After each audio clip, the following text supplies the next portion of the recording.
What she said is, she goes, whenever she's a relatively new horse, and she gets her to cantering, but every time when she gets her cantering and she relaxes in the saddle, the horse breaks gait and comes back down to a trot. What's wrong with that? We talked about it yesterday, remember? I called it being a dead butt. Okay? If you want your horse to canter, you've got to canter. You can't relax in the saddle, girlfriend. You're working. You got to remember, horses would make great union workers. When the whistle blows, they're going to quit. They're not going to give you 1 ounce more than what they think you're paying them for, right? So as soon as that whistle blows, boom, they're done. When they feel you blow the whistle by relaxing, they're done. But that's actually a good thing to our advantage. It's also good for you too. It teaches you good work ethic. But if you want those around you to rise to your level, be a good example. If you want your horse to lope, you got to lope. What is the lope? It's a 3-beat rhythm, isn't it?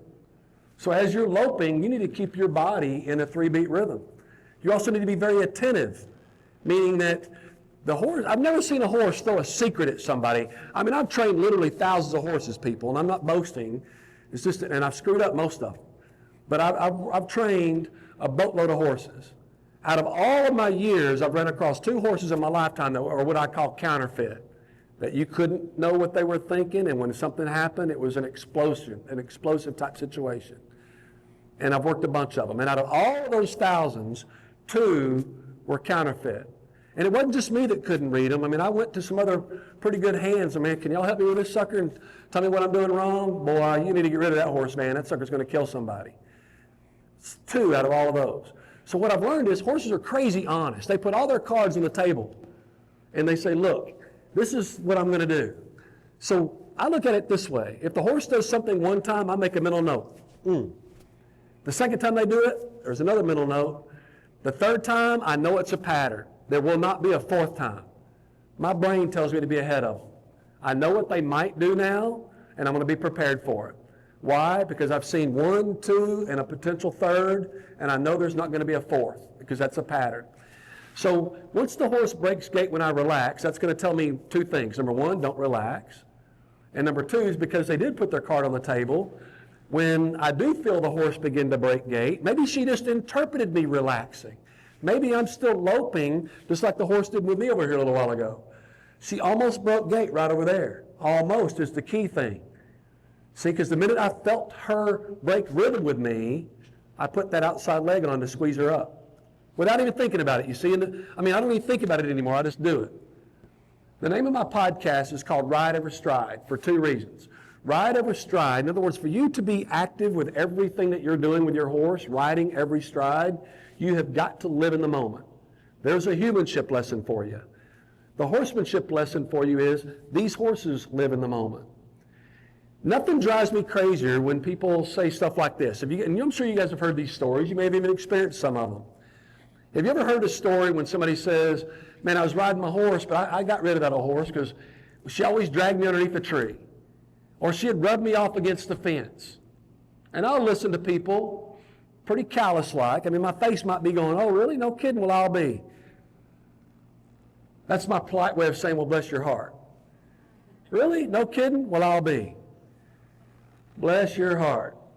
But what I'm really hearing, or what I'm really dying to ask that person when they say, man, I was riding that horse the other day and that sucker dragged me off underneath the tree. Or I got too close to the fence and it rubbed my leg off on that fence. Man, I got a big old bruise on my leg. You know what my response usually is? How do you get to the tree? How do you get to the fence? At what point were you asleep driving at the wheel and didn't realize that you hit the ditch before you hit the telephone pole? At what point were you not with the horse? You see? So when you're riding and your horse breaks gait, I promise you it didn't happen all of a sudden. Promise. How I know that is because if I'm coaching my students, they're loping circles around me, I'll be telling them, young lady in the purple sweatshirt, kick him up, he's about to break gait. And right about the time you say, what, I didn't hear you, your horse broke gait. If I can see it, you can feel it. So you need to learn to feel that.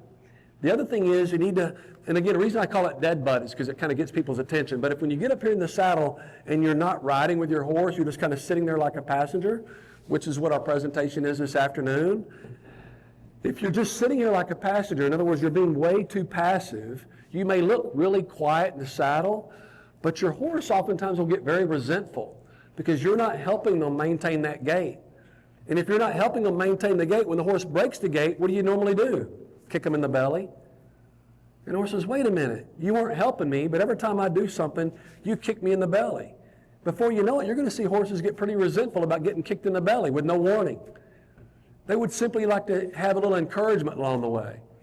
I played football from the time I was little bitty all the way until they kicked me out of college. And we had cheerleaders out there all the time. What was the role of the cheerleaders? Yeah, to pick up morale. Let us know that if all the fans went to sleep, that the cheerleaders were still cheering. We had somebody supporting us. Somebody was on our team to help support us. That's what I want you to be in the saddle. You don't got to wear the pom-pom dress and the Numafaji stuff, but I want you to be the horse's cheerleader. When they're working and they're out there doing something for the team, you and your horse, cheer them on, work with them, be a part of it, be active. Encourage the horse to keep doing what it's doing. It's doing a great job, win or lose, you're doing great. Why? Because we're all wearing the same school colors here. Let's work together, you see. But if you've got the guys out there playing ball and the girls over there visiting with their boyfriends, how much support does the team have now?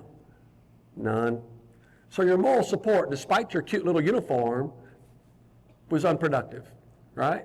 So you can wear the hat, wear the chaps, wear the boots, wear the spurs, buy the saddle, and go to all the horse shows. But if you're not part of the team, you're just looking cute, you see. So I want people to be engaged with their animals. If you're going to ask the horse to do something, think about what you've asked him to do and then be a part of it, okay? The worst job I ever had in my life, I used to do a lot of day work growing up. I worked for a guy that was so big he could barely get behind the steering wheel of his pickup truck. That was one thing I didn't like. The other thing I didn't like was the fact that whenever he came to us, when we'd be out there working, despite the weather, he'd pull up in his pickup truck, crack the window that much, and the smoke would just come rolling out of that truck because that big old cigar he had.